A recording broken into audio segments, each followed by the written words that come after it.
70% of the carts on your store will get abandoned. So if you don't have an optimized way to recoup those, you might be leaving thousands of dollars on the table. And that's where the abandoned cart flow comes into play. In today's video, I'm going to create a highly profitable and advanced abandoned cart flow for you to copy and paste into your brand's email marketing strategy. I'm Nicholas. I've been running AI Consulting for the past 4 years, and we generate millions of dollars in email revenue for e-commerce brands. And I'm just here to share value with you. So with that being said, let's dive right into it. All right, everybody. So welcome back to the channel, and thank you so much for tuning in. So in this video, I'm going to walk you through the process on how to create an extremely profitable and high converting abandoned cart flow. The abandoned cart or abandoned checkout is one of the most important flows, and in general is the second highest income generating flow for all of our clients. So you want to make sure this is completely dialed in, because again, it's one of the most high converting flows you can have. So I'm going to walk you through the entire process from A to Z, and I'm going to go over all the details that I want you to keep in mind when creating this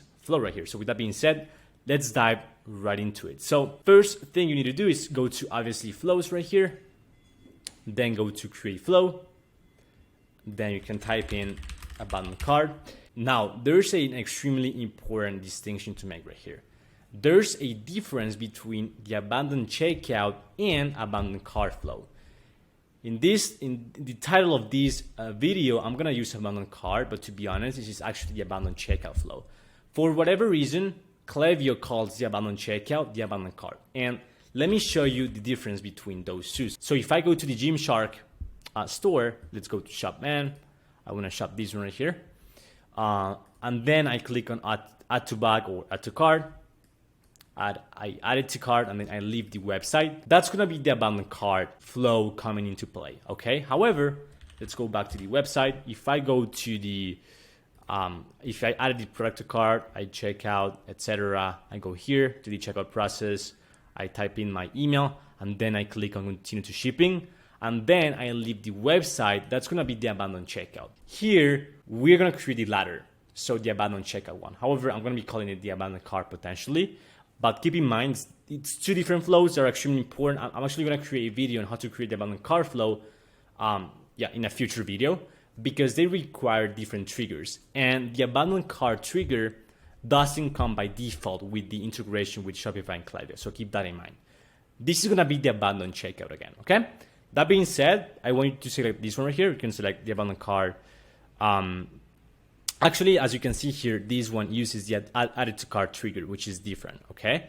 In this case, I want you to use this one right here, standard. Let me call it YouTube demo abandoned checkout, create flow.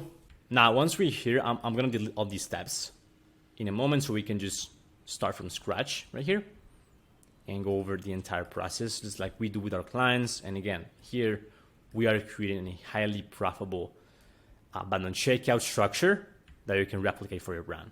Okay, that being said, so here we have this trigger. Now let's add the emails. First mistake I see brands make is having a very short abandoned checkout. For the abandoned checkout, you want to make sure this is at least 4 emails long. So let's add 4 emails in there. Email 3, email 3, email 4. Now let's add the time delays. Another mistake I see is waiting too long. For the first email, you want to wait, I'd say like 30 minutes to 1 hour tops. So let's do 1 hour. Then between the first email and the second one, you want to be pretty aggressive. Again, if people don't purchase within the first like 48 hours, there's a huge decline in the chance of them purchasing essentially. So you want to wait 1 day here. And then for the third email, you want to wait, I would say between 1 day or 2 days. 2 days is fine as well here. Let's do 2 days. And then between email 3 and email 4, let's do 2 days as well again. Okay.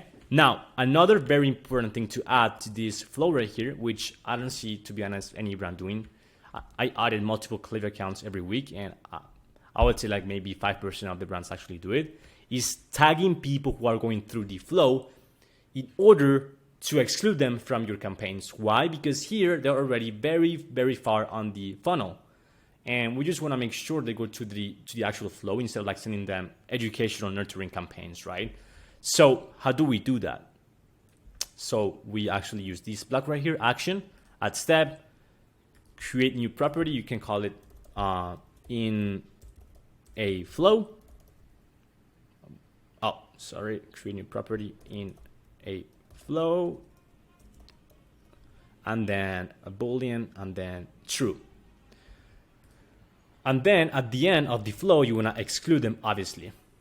So you click on here, you add the new block, you click on update existing property, you select your property, and then you put like false instead of like true, and that's it. Of course, we haven't created it. There's no one has gone through this property right here, so we cannot select it, but you get the point, okay? Make sure you do this, and make sure you actually create a segment with people with this property, and you exclude them from your campaigns. Again, really important. And if you have an abandoned checkout right now running, and you haven't done this, then please do it right now, okay? That's that for this structure. Looking great so far. Now, another thing we wanna do here is have a conditional split between people who purchase already from you, so returning customers, and people who haven't purchased from you ever. Why? Because for people who already purchased from you, we don't wanna give them any discount. Why? Because they already tried your products and they're returning to your website to purchase again because they loved it. Otherwise, they will return to your website, right? So we don't want to give them any margin. Okay, really important. Instead of like promoting or offering a discount to returning customers, you can promote your subscription plan, for example. Or if you have a payment plan as well, you can actually promote that as well. Okay. So let's do it right now. Let's use a conditional split right here. What someone has done or not done. So if they have placed an order at least once overall time, save. If it is yes, then they are a returning customer. If it is no, then they are not. Okay, let me pause the video so I can fill out this column right here, this section of this sequence. Okay, great. So we're done here. Again, here we have the conditional split for people who already purchased from you. If they have, then of course this is a returning customer, and here we don't want to give them any discounts whatsoever. If they are a new customer, so they have not placed an order ever, we want to give them a discount on the third or fourth email, and that's another mistake. I see a lot of brands giving out margin discounts very soon in the first or second email. You don't want to do that. Why? Because there are plenty of reasons why people actually abandon the checkout, because they didn't have their credit card in hand, because they were busy cooking, working, whatever. So for the first few emails, for the first 2 emails, you want them to be reminders. Simple as that. Very straightforward, simple reminders, just showing them the products that they left in the cart. Very simple, very straightforward. Again, no discounts or anything like that. You just want to show them the dynamic block by Klaviyo with the products they left in the cart, and that's it. You can go over some USPs, benefits, etc. But again, no discounts for the first 2 emails. Now, on the third email, you can have an offer. You can give margin, 20% off, whatever it is, and then on the fourth email, you can have some urgency. Again, don't give discounts on the first 2 emails. Okay. Now, let me go over some extremely important points right here. So, key things to keep in mind when creating your abandoned checkout. The first one is, that we already did, is tag people in the flow to exclude them from the campaigns. We already did it here with these property updates right here. And then also get rid of the tags when they've gone through the entire flow. Same thing, we already did it here. Okay, second is add the SMS step. So, unless to returning customers. Let me pause the video and let me add those SMS steps, and I can go over the rationale behind the SMS steps and what to do here and why we do it this way, okay? I'll get back in a second. All right, we're back. So I just added the SMS right here, the SMS step right here. For the abandoned checkout, we don't really go crazy with the SMS. We do like 1 or 2 tops, to be honest. And sometimes we actually, for returning customers, we do 1 SMS step. And then for first-time purchasers, we do potentially 2. But for the SMS steps, we just want to make them like extremely simple and just reminders. Basically, just again, no offers whatsoever, because we want to send these SMS steps for the first 2 steps. So in this case, what I did was I actually reduced the time frame here to 30 minutes. And so here we have the conditional split of whether they can receive SMS or not. If they can, we send them an SMS and then wait 30 minutes and then we send them the first email. So we always want to send them the SMS before the email. And then if they cannot receive SMS, then we just wait 30 minutes and then we send them the first emails. So the first email is going to fire up 1 hour later, and then the first SMS, if they can receive SMS, will fire up 30 minutes later, 30 minutes after abandoning checkout, okay? So again, you can have one SMS step or two SMS in your abandoned checkout. For returning customers, I recommend having one. And then for new customers, you can have 2 reminders. Again, for the first 2 steps of the sequence. Very simple reminders, very straightforward. No offers for the first few emails and SMS, so no discounts. Okay, so that's that for the SMS.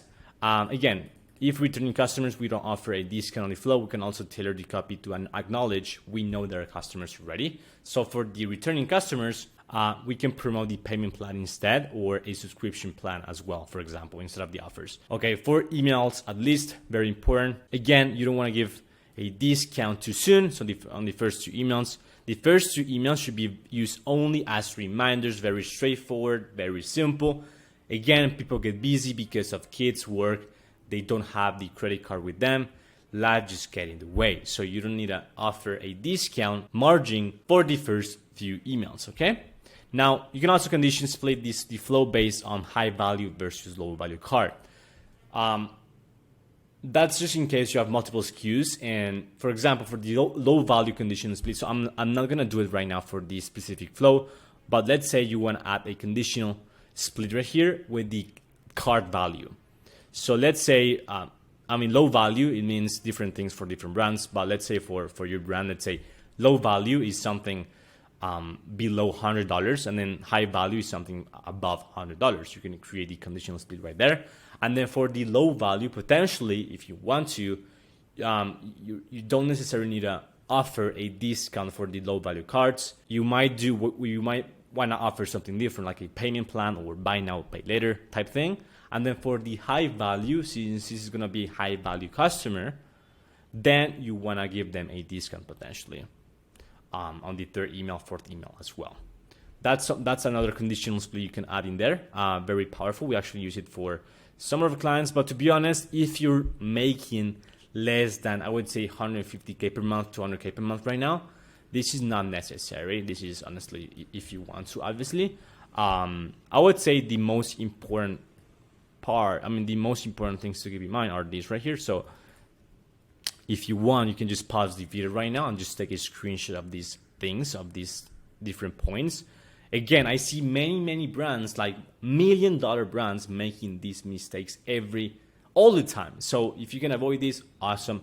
Especially one, making sure you exclude them from your campaigns, people going through the flow, and then also you tailor the offer. You don't give discounts too early, and then you also tailor the flow based on whether they're returning customers or not.